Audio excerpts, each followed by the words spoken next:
하나님은 우리가 인생을 살아가면서 가장 좋은 것을 주시기를 원하십니다. 두 번째 것, 세 번째 것가 아니라 최고로 좋은 것을 주시기를 원하십니다. 믿으시기 바랍니다. 그런데 하나님이 준비하신 그 최고로 좋은 것을 우리가 얻기 위해서는 고통의 값을 치러야 된다는 것을 얘기하고 있습니다. 미국의 유명한 작가로 이름나 있는 지긋 지글러라고 하는 사람은 이 세상에 고통 없이 얻을 수 있는 것은 없다라고 얘기했어요. 그래서 no pain, no gain이라는 말을 썼습니다. 그래서 no cross, no crown이라는 말과 같은 얘기입니다. 십자가 없이 영광이 없고 고통이 없이 얻어지는 것은 없다는 거죠. 그러면서 마라톤 선수를 비유했습니다. 여러분이 품고 있는 위대한 꿈을 이루어 나가는 과정은 마라톤과 같다라고 이렇게 얘기하면서 대부분의 사람들은 마라톤을 할 때 마치 단거리 선수가 달리는 것처럼 그렇게 페이스 조절을 못한다는 거예요. 여러분 42.195 그 마라톤 코스를 달릴 때 페이스 조절을 잘해야 되는데 이거 뭐 한 500m 달리기 하듯이 100m 달리기 하듯이 전력 질주를 그렇게 못 달립니다. 페이스 조절을 못하는 사람은 초반에는 잘 뛰어도 중반부터는 그냥 기브업 해버리는 거예요. 페이스 조절을 잘해야 된다는 거예요. 마라톤을 하기 위해서는 이기기 위해서는 느긋한 마음, 여유로운 마음을 가져야 된다라고 얘기했어요. 그리고 달리다 보면 숨이 턱턱 막히는 그 한계점에 부딪혀도 절대 포기하지 않는 불굴의 투지, 그 마음 자세가 필요하다는 거예요. 자신이 소원하는 꿈을 이루기 위해서 사소한 문제, 일시적인 장애물 이런 걸 다 극복해야 성취할 수가 있다라고 얘기했어요. 그러니 마라톤 달릴 때 히브리서 12장에도 얘기하고 있습니다. 마라톤을 달리는 선수같이 우리들이 달려야 되는데 우리를 얽으면 무거운 것을 벗어버리고 달려야 된다. 우리 사소한 문제, 양복 입고 달리는 마라톤 선수가 어디 있습니까? 다 벗고 위에 아래 아주 간철한 아주 가벼운 옷을 입고 달립니다. 염려, 근심, 걱정, 우리를 무겁게 하는 모든 것들을 다 버려내. 그런 장애물들 다 벗어야 돼. 그래 승리할 수 있다는 거예요. 여러분 영적인 일도 마찬가지입니다. 하나님은 우리에게 정말 좋은 은사, 좋은 선물을 예배해 두셨는데 자기 아들을 우리 위에 아낌없이 십자가 내어놓으시고 우리에게 천국의 영생의 영광을 준비해 놓으신 하나님이 이 땅에 살면서 하나님의 백성, 하나님의 교회 왜 좋은 것을 주지 않으시겠습니까? 우리가 기도할 때 하나님은 반드시 가장 좋은 것을 응답해 주실 줄 믿으시기 바랍니다. 그 좋은 것을 얻기 위해 오늘 성경 본문 시편 66편은 하나님이 우리에게 시험 친다는 거예요. 그 시험과 연단을 잘 이겨내면 아주 풍부한 곳으로 존귀한 자리에 올려주신다 약속하고 있습니다. 그럼 어떻게 해야 우리가 어떻게 그 시련을 이겨야 풍부한 곳에 이를 수 있느냐 한번 살펴보면서 은혜 받는 시간 되기를 주의 이름으로 축원합니다. 첫째로 풍부한 곳에 들어가려면 사람의 시험을 이겨야 하네. 하나님이 사람들을 통해서 시험하는 그 사람의 시험을 통과해야 돼. 이겨야 합니다. 자, 시편 66편 10절에서 12절 한번 읽어봅니다. 시작. 하나님이여 주께서 우리를 시험하시되 우리를 단련하시기를 은을 단련함 같이 하셨으며 우리를 끌어 거물에 들게 하시며 어려운 짐을 우리 허리에 두셨으며 사람들로 우리 머리 위로 타고 가게 하셨나이다. 우리가 불과 물을 통행하였더니 주께서 우리를 끌어내사 풍부한 곳에 들이셨나이다. 아멘. 하나님은 이스라엘 백성들을 풍부한 젖과 꿀이 흐르는 가나안 땅으로 인도하기 위해 광야에서 신광야, 수르광야, 바란광야 다 그냥 시험의 장소를 40년 돌게 하는 거예요. 홍해바다 건너는 것도 마라의 선새물 앞에서도 아말렉의 공격 앞에 계속 시련이 끊이지 않습니다. 그런데 하나님은 성도들을 풍부한 곳에 들이기 위해 은을 연단함 같이 불 속에서 연단하는 거예요. 때로는 거물에 걸려서 꼼짝 못하게, 거물에 걸린 비둘기처럼 어쩔 수 없도록 꼼짝 못하게 하기도 하고 어려운 짐을 우리 허리에 메어서 앉지도 서지도 못 이러지도 저러지도 못하는 환경에 들어가게 하는 거예요. 진퇴양난의 이 곤고한 자리에서 사람들이 내 머리를 밟고 지나야 돼요. 극한 수치입니다. 이 표현은 사람들이 내 머리를 엎드려 놓고 그냥 밟고 타고 가게 했다는 거예요. 기가 막힌 표현입니다. 이거는 사람들이라고 하는 말이 히브리어로 에노시라고 하는 건데 불의한 사람이에요. 불법하고 불의하고 거짓되고 반항적이고 오만한 사람들이. 예. 그러니까 이런 불의하고 거짓되고 반항적인 오만한 사람들이 내 머리를 밟고 지나갈 때 얼마나 수치스럽겠습니까? 예. 내 잘못으로 당하는 고난 같으면 내 잘못이다 하고 자숙할 수 있겠지만 나는 진실하게 살아가는데 끝까지 거짓과 싸우는데 그 거짓된 자가, 예, 반항적인 자, 불의한 자가, 오만한 자들이 내 머리를 타고 그들이 일시적으로 승리하게 하는 거예요. 타고 지나가게 만들었다는 거예요. 그걸 견뎌내는 겁니다. 그래야 풍부한 곳에 이르게 한다는 거예요. 거짓된 자, 불의한 자는 결코 오래가지 못할 줄 믿으시기 바랍니다. 마침내 하나님의 심판에 걸려드는 겁니다.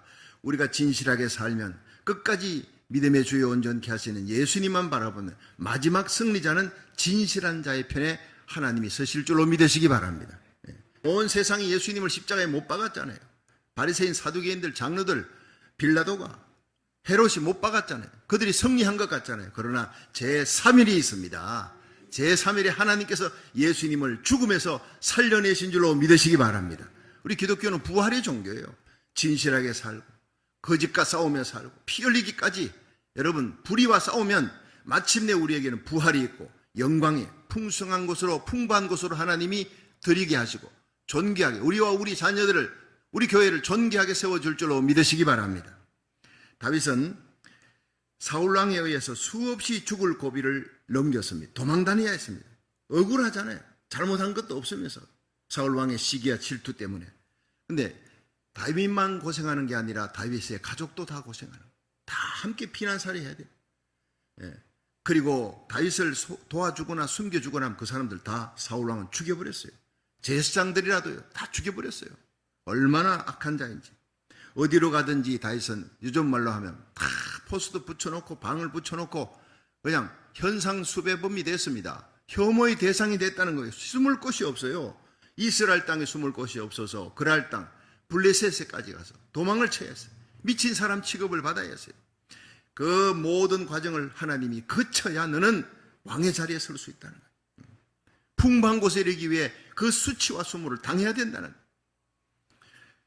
왕이 되어서도 아들 압살롬의 난을 맞이해서 맨발로 머리를 풀고 울면서 기드론 골짜기로 도망쳐야 했어요. 근데 다윗이 세월을 지나 보니까 자기가 그 사울왕 때문에, 압살롬 때문에 당했던 그 고난과 수치, 억울함, 그거를 통해서 하나님께 더 가까이 나갔다는 것입니다. 이게 중요한 겁니다. 사람들과 의논하지 않고 내가 내 오기로 버텼다, 이게 아니라 내가 그 고난의 날에 하나님께 가까이 나갔다. 내가 사람들이 내 머리를 타고 지나갈 때, 불과 물을 통과할 때 하나님께 더 가까이 나 눈물 뿌려 기도하고 겸손히 하나님의 얼굴을 보았더니 내 영혼을 정결케 했더니 하나님이 마침내 나를 풍부한 곳에 들이셨도다. 이 고백을 하고 있는 겁니다. 여러분, 그러면 우리들을 머리를 타고 다닌 사람들이 누군지 여러분 기억나지요? 그 사람을 축복해 주시기 바랍니다. 그 사람 때문에 내가 변질되지 않는 거예요. 깨어있는 거예요. 새벽자단에 나오는 거예요. 그 사람 때문에 더 기도하는 거예요.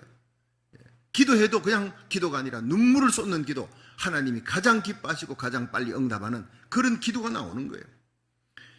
그들이 저와 여러분을 풍부한 곳으로 드리려고 연단하시기 위해 하나님이 쓰시는 사람이었습니다. 그걸 우리들이 나중에 깨닫고 감사가 아니라 미리 감사하는 큰 믿음의 사람 되기를 주의 이름으로 축원합니다. 요셉을 보십시오. 창세기 45장, 창세기 37장부터 시작된 요셉의 시작이 꿈을 꾸면서 시작됩니다. 형들의 볕단이 내 볕단에 절합니다. 며칠 후에는 아버지와 어머니, 해와 달, 별들이 다 내게 절하되이다. 자, 이런 얘기를 듣고 형들이 요셉을 죽이려고 하는 거예요. 시기가 나서 저 꿈쟁이 죽여야 되겠다. 어느 날 이스마엘 장사꾼이 오는데 요셉을 팔아버려, 종으로 팔아버려. 살려달라고 애원을 해도 그냥 그대로 휘바람 불며 가는 거예요. 얼마나 악한 형들이었는지. 22년의 세월이 지났어요. 요셉은 애굽 땅의 총리가 되었습니다. 근데 양식을 구하러 왔던 그 형들 앞에 자기를 드러내지 않아요. 드러낼 때도 어떻게 드러냅니까? 그들이 회개했는지 알고 유다가 대신 회개, 유다가. 자기 동생 베냐민 대신 죽으려고 하는 그 유다의 모습을 보고 방성대곡하면서 용서를 합니다. 눈물과 함께 용서하는, 용서는 그냥 되어지는 게 아니에요. 당신들은 내게 악을 행했지만 하나님이 그것을 변하여 선이 되게 했습니다. 그러므로 내가 어찌 하나님을 대신하리까? 위대한 신앙 고백입니다. 당신들이 나를 파는 것이 아니라 지나보니 하나님께서 당신들을 통해 나를 팔아서 애굽 땅에 오게 했습니다. 나의 꿈을 이루기 위해 형님들, 형제들의 볕단이 내게 절하고 해와 달과 열한 별이 내게 절하는 그 위대한 꿈을 이루게 하기 위해 하나님이 당신들을 통해 그 모진 핍박과 고난을 통해서 나를 애굽 땅에 팔게, 종으로 팔게 했고 그 고생을 하게 했습니다. 그리고 나를 이 자리에, 총리의 자리에 앉히셨습니다. 하나님이 하셨습니다. 내가 어찌 하나님을 대신하리까? 위대한 신앙 고백이에요. 저와 여러분이 이 요셉처럼 하나님의 절대 주권을 믿는 믿음으로, 하나님의 섭리를 믿는 믿음으로 승리하시기를, 용서하며 사랑으로 승리하시기를, 믿음으로 승리하시기를 주의 이름으로 축원합니다. 사랑하는 성도 여러분, 우리를 사랑하셔서 우리를 영광스럽고 풍부한 곳으로 인도하기 위해 우리를 고통스러운 억울한 일, 극한 시련과 역경으로 연단하시고 때로는 사람들이 우리 머리를 밟고 지나가는 수치와 곤욕을 치르게 하시는 하나님께 감사하시길 바랍니다. 이것이 바로 차원 높은 신앙입니다. 우리가 요셉처럼 다윗처럼 하나님의 귀한 섭리와 주권을 믿고 역경 속에 감사할 때 우리는 하나님께 은총을 받은 다니엘처럼 존귀한 사람으로 세워질 줄로 믿으시기 바랍니다. 두 번째, 풍부한 곳에 들어가려면 불을 통과해야 된다는 거예요. 불을. 다 같이 시편 66편 12절 한번 읽어봅니다. 시작. 사람들로 우리 머리 위로 타고 가게 하셨나이다. 우리가 불과 물을 통행하였더니 주께서 우리를 끌어내사 풍부한 곳에 들이셨나이다. 아멘. 자, 여기서 풍부한 곳이다 하는 것은 단어가 히브리어로 러와야, 마음껏 누릴 수 있는 곳입니다. 마음껏 물질뿐만 아니라 권세, 명예를 마음껏 누릴 수 있는 존귀한 자리라는 거예요. 그런 자리를 하나님이 예배해 놓으시고 그 다음에는 불과 물을 통과하는데 먼저 불을 통과하는 거예요.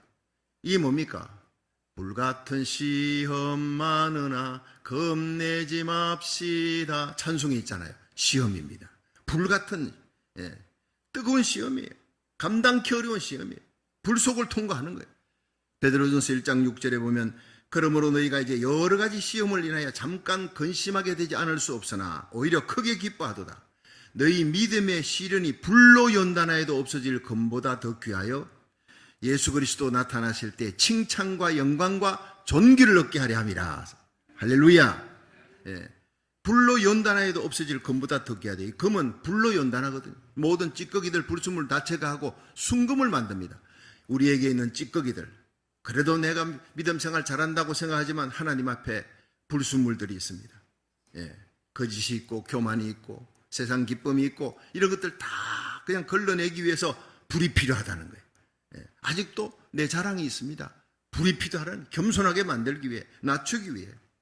다니엘 3장 26절에 보면요, 느부갓네살이 맹렬히 타는 불뭇불 어기 가까이 가서 이르되 지극히 높으신 하나님의 종 사드락 메삭 아벳느고야 이리로 나와서, 이리로 나오라네. 사드락 메삭 아벳느고가 불 가운데서 나온지라. 실제로 불 가운데를 통과했던 사람이 사드락 메삭 아벳느고. 절대 신앙, 하나님을 믿는 그 신앙으로 두라 평원에 있는 신상에 절하지 않겠습니다 해서 불 속에 던져진 거예요. 그 믿음으로 불 속에서 나온 겁니다. 느부갓네살 왕이 너무너무 놀란 거예요.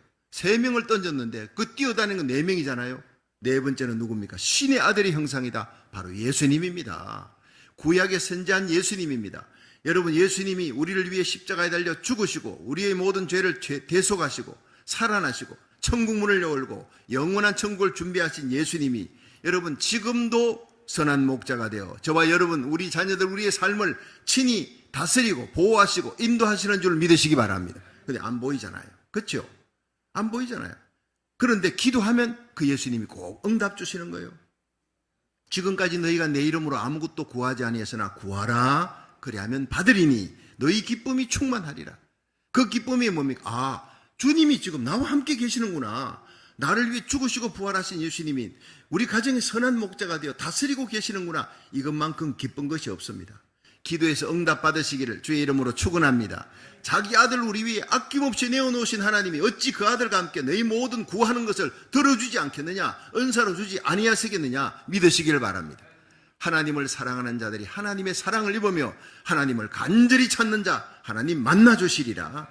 그래서 욥기 23장 10절에는 나의 가는 길을 오직 그가 아시나니 그가 나를 단련하신 후에 내가 정금같이 나오리라 이렇게 고백했어요. 그러므로 우리는 때로 고난과 역경이 불같이 임할 때 끝까지 하나님의 손 아래서 잘 인내하면 요셉과 야곱처럼 멋있는 하나님의 사람으로 온 세상에 하나님이 우뚝 세워주실 줄로 믿으시기 바랍니다. 이 한국이 일본의 식민지 통치 아래서 아주 고통하는 그 시대에 충남 예산에서 일어난 일이에요. 17살의 꽃다운 나이에 아주 예쁜 처녀가 시집을 갔는데 시집 간 지 2년 만에 남편이 갑자기 죽어버렸어요. 심장마비로 죽었는지 갑자기 죽어버리니까 19살의 과부가 됐습니다. 기가 막힌 일이죠. 동네 사람들은 그 19살 과부가 지나갈 때마다 불쌍하다, 혀를 차면서 나이가 아깝다, 어떻게 살아갈고 다 걱정하는 거예요. 그게 위로가 되지를 못해요. 혼자서 울기도 많이 울었습니다. 차라리 이렇게 살 바에는 그냥 죽어버리는 것이 낫겠다, 그 생각을 할 때도 있었습니다. 그러다가 어느 날 결심을 했습니다. 남편도 죽고 자식도 없는데 시댁에서 계속 머물러 있어봐야 내 인생 희망이 없다. 친정으로 돌아간다. 옛날에는 친정 가면 문을 안 열어줘요. 한번 시집 가면 끝입니다.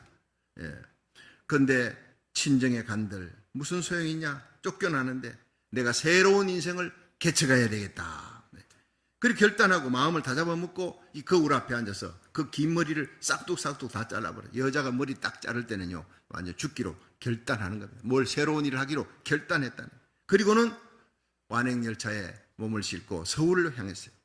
낯설고 물설은 서울에 도착하니까 아는 사람 아무도 없는 거예요. 어찌 일자리를 구해서 들어갔습니다. 그래서 식당에 가서 설거지하고 청소하고 밤낮 없이 고생하고 또 남의 집 빨래도 하다가 어느 날 아주 참 부유한 집에 가정부로 들어가서 거기서 일하게 되었어요. 식당보다 일은 훨씬 좋아졌습니다. 그래서 밤낮 없이 열심히 하는데 식당 주인이, 그 부유한 집의 주인이 참 사람이 좋아서요. 알고 보니 그분들이 크리스찬들이었어요. 열심히 교회를 나가는 거예요. 그래서 어느 날 열심히 딸 같은 애가 고생하면서 일을 하니까 부르다가 소원이 뭐냐, 나이도 젊은데 뭐든지 하고 싶은 소원이 있을 거 아니냐, 내가 도와주겠다, 힘 닿는 데까지 도와줄 테니까 이 얘기를 하라. 그러니까 조심스럽게 제가 소원이 공부하는 겁니다. 야간 학교에도 가서 공부할 수 있도록 길 열어주면 좋겠습니다. 또 한 가지는 우리 주임마님하고 같이 주일날 되면 예배당에 가서 같이 예배드리게 해주세요. 그 두 가지 소원은 다 이루어졌습니다. 열심히 야간 학교에 가서 공부하는 거, 죽으라고 공부했어요. 자기에게 주어진 기회니까. 주일 되면 교회 가서 예배드리면 그렇게 눈물이 많이 났다고요. 뜨겁게 기도하고 어려울 때만 하나님 앞에 간절히 기도했습니다. 그래서 주인의 은혜에 감사해서요, 감격해서 일도 이전보다 더 갑절로 더 열심히 성실하게 하는 거예요. 그러다 보니까 숙명여학교에서 최우수 장학생이 되었어요. 22살 되던 해 늦게나마 숙명여자 고등학교를 졸업하게 됐어요. 그리고 26살 나이에 1917년인데 모교에서, 숙명여자 고등학교에서 이제 일본에 유학을 보내줬습니다. 학교 유학생이니까 얼마나 감사했습니까? 일본에서 도쿄 여자 사범대학을 다녔어요. 졸업하고 이제 부산에 도착했습니다. 배를 타고. 완전히 그때는 멋쟁이로, 지성인으로 완전히 달라진 거예요. 그때 나이가 30살 나이였습니다. 그녀는 숙명여자고등학교 교사를 거쳤어요. 일본에서 공부하고 왔으니 당시로 말하면 미국에서 아주 아이비리그 대학 왔다, 공부하고 왔다, 막 그렇게 소문이 난 거예요. 그러니까 숙명여고 교사를 바로 세워주고 또 사범학교 나왔으니까 당시에 조선총독부가 있었는데 조선총독부에서 장학사로 이 사람을 임명했어요. 이러다가 1945년 8.15 해방을 맞이하고 난 다음에 숙명여자 전문대학의 학장이 되었어요. 그런데 10년 후 1955년은 제가 태어났던 해입니다. 1955년에 숙명여자대학이 없었어요. 그때까지 숙명여자 전문대학의 학장으로 있었는데 숙명여자대학을 세우고 초대 총장으로 취임을 합니다. 그 사람이 바로 임숙재 총장인데 그 얼굴을 보면요, 진짜 무슨 귀티나고 이런 거 없어요. 진짜 시골 할머니 같아요. 하나님이 그런 사람을 그렇게 높은 자리에 세워주셨다는 거예요. 임숙재 총장은 항상 제자들에게 이렇게 얘기했다고 합니다. 여러분, 성공하기 원합니까? 환경을 다스리십시오. 하나님을 믿고 기도하면 환경을 다스릴 수 있습니다. 할렐루야.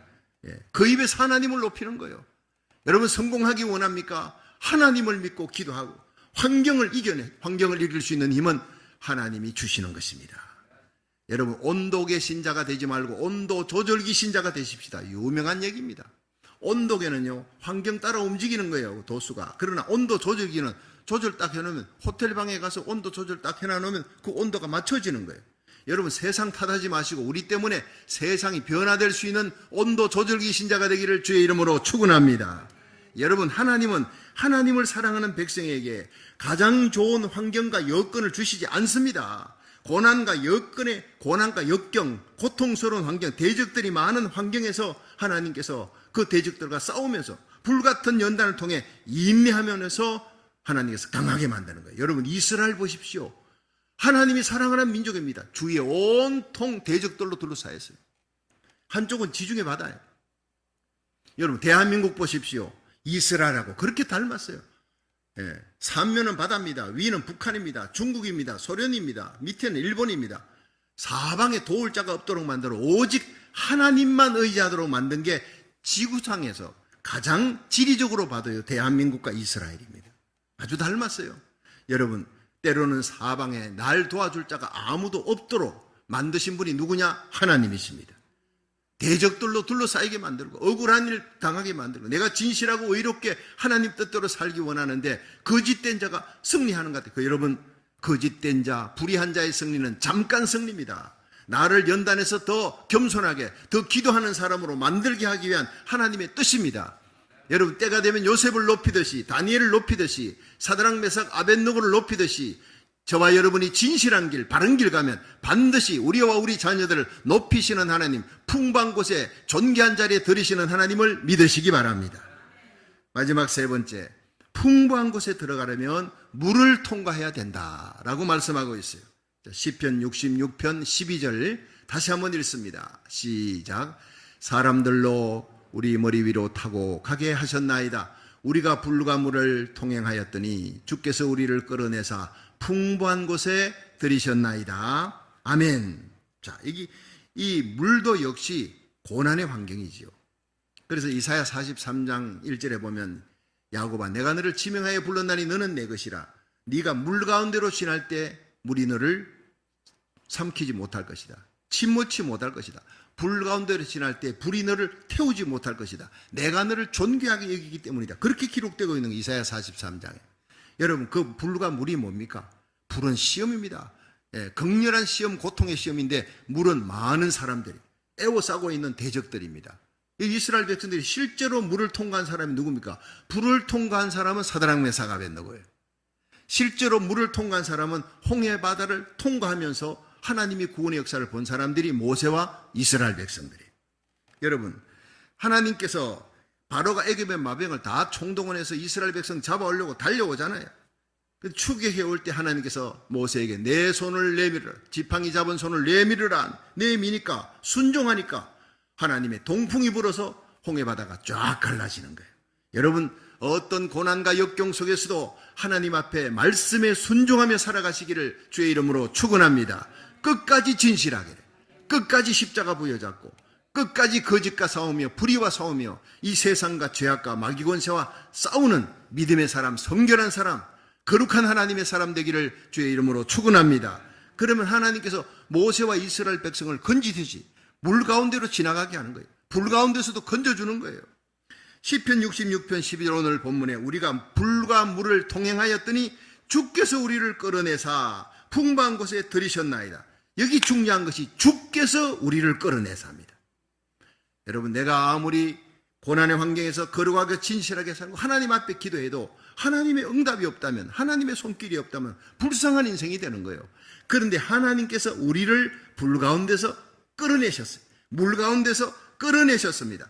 모든 것이 하나님의 은혜의 손길인 줄로 믿으시기 바랍니다. 우리가 기도하면 하나님의 손이 움직인다는 거예요. 거룩하신 하나님, 진실하신 하나님, 의로우신 하나님이, 거룩한 하나님의 종, 하나님 백성, 거짓과 싸우는 진실한 하나님의 종, 하나님의 백성과 끝까지 함께하는 줄로 믿으시기 바랍니다. 제3의 부활이 있다는 거, 부활신앙으로 승리하시기를 주의 이름으로 축원합니다. 그렇습니다. 우리는 지나간 세월 동안 사람들이 우리 머리 위를 타고 가는 곤욕과 수치를 당할 수도 있었어요. 환란의 불과 물을 통과했습니다.